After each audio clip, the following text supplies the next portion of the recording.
Welcome to The Explainer. When we talk about healthcare retention, it usually sounds like just another administrative HR headache, right? But today, we're going to explore why keeping the exact same healthcare staff on the floor isn't just an HR goal. It's actually your ultimate patient care strategy. Retention is fundamentally tied to the quality of care, and we're going to show you exactly why. Here is our agenda for today. We're breaking this explainer down into two distinct halves. First, we'll cover the patient-facing reality by looking at why staff consistency matters and its impact on patients. Then, we'll flip to the internal engine to discuss leadership and HR alignment, building psychological safety, and finally, actionable strategies for staff retention. All right, Section 1, Why Staff Consistency Matters. Let's get right into why seeing the exact same faces is so incredibly essential on the front lines of care.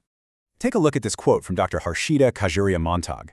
She points out that having a regular doctor familiar with your history is just a far more efficient use of time for everyone. Think about it. If you're a patient with complex needs, constantly having to re-explain your entire medical background to a revolving door of clinicians isn't just frustrating. It literally eats up valuable clinical minutes that should be spent on actual care.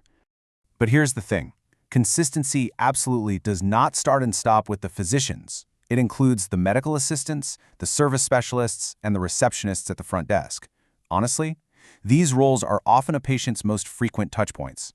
When those faces stay the same visit after visit, that entire care ecosystem feels secure and locked in. Moving on to Section 2, the impact on patients.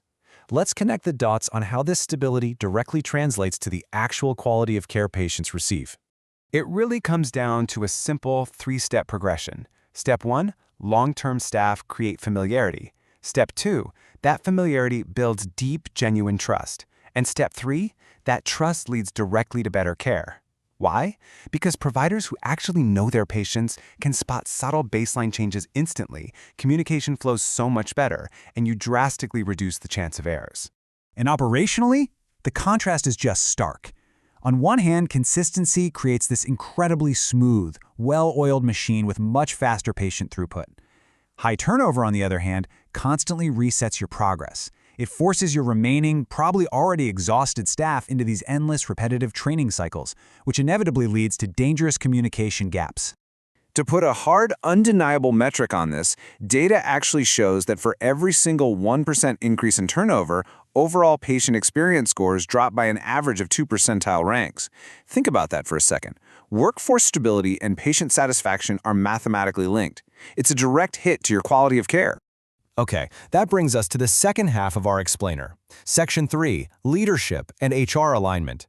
We know consistency is vital for patients, so how do we actually keep that internal engine running to retain these teams?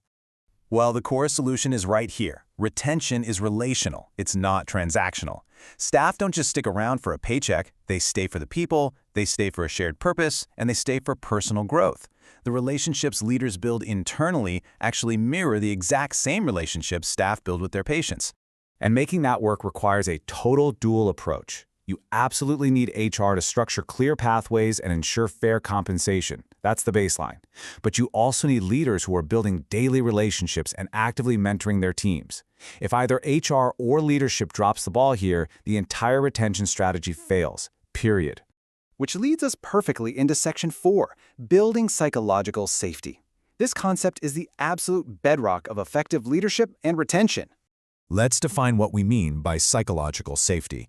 It's the belief that you won't be punished or humiliated for speaking up with ideas, questions, concerns, or mistakes. In a clinic, this means a nurse, a medical assistant, or a doctor can report a potential risk or even admit an error without fearing retaliation or shame. In high-stakes healthcare, this is the foundation of continuous learning.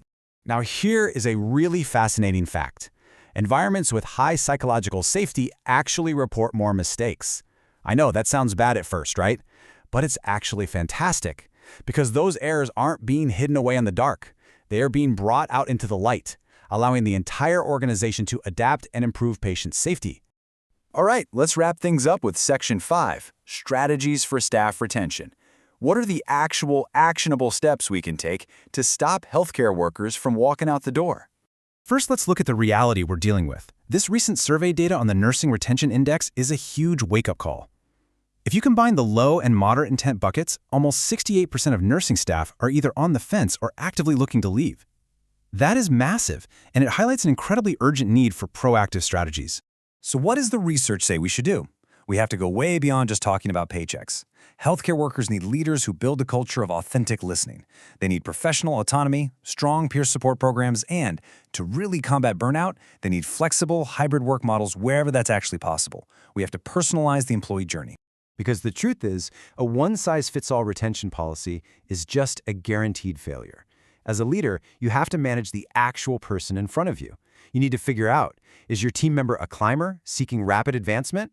Are they a stability seeker who just wants steady security? Or are they an explorer hungry to build new skills? You have to be able to support all three.